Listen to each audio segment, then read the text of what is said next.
হরি খেলা হলো, জল কেলি হলো, কিন্তু সুখের সময় জীবনে খুব অল্প হয়। হ্যাঁ, সুখের সময় খুবই জীবনে কম থাকে।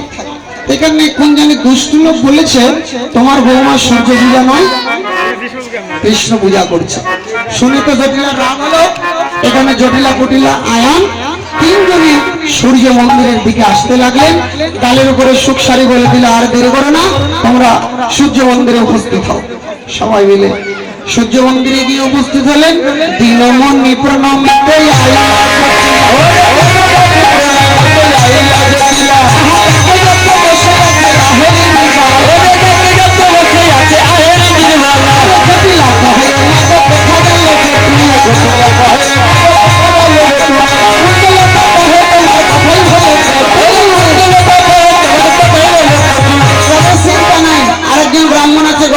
শিষ্য জটিলা কহে তার আরো হয় অবশ্য। শুনি কুণ্ড লাগা গেল ব্রাহ্মণায় আনিতে, মাধব চলিল তাহার পিছেতে পিছেতে। ব্রাহ্মণ আনতে গেলেন, গোবিন্দকে ব্রাহ্মণ করে সাজাইয়ে পূজার মন্দিরে এসে উপস্থিত হলেন। কিন্তু পূজার যে জোগাড় যন্ত্র সবকিছু দেখে ব্রাহ্মণ কইতে লাগলেন, এগুলো জোগাড় কবে কার? আজকের কথা বলো। তাহলে লুচি কয় বছর আগে ভাজা? মিথ্যা কথা কয় না।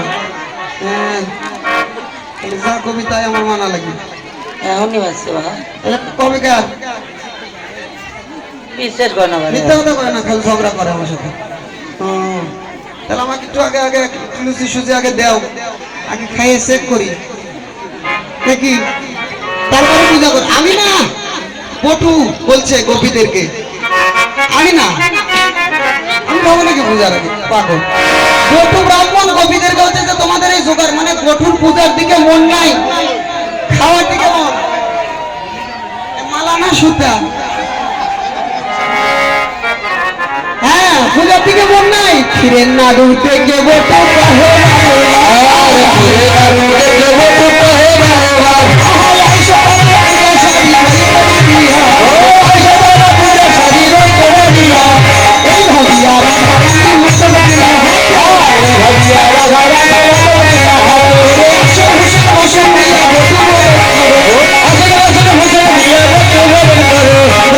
গরম হয়ে গেল, হয়ে গেল, হরি বলো ব্রাহ্মণ গরম হয়ে গেল,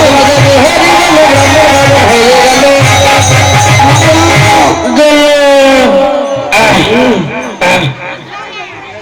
কি গালে ডলো ডলো গান, ঢুলু ঢুলু ডলো ডলো খেতে চাইছে তো, ওই জন্য নাড়ুর মধ্যে খুব খারাপ। ডলো ডলো নাড়ুর মধ্যে একটু ওই মদক দিয়ে দিয়েছে, ওই কারণে মাথাটা ঘুরতে ঘুরতে ঘুরতে ঘুরতে বটু ব্রাহ্মণ পড়ে গেছে। তো গোবিন্দ ব্রাহ্মণ তিনি বসলেন পূজায়।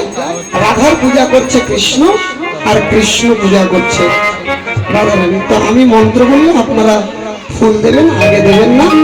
আর যারা সখী গোপী আছে তারা নৃত্য করবে, তোমরা বাজাতে থাকো।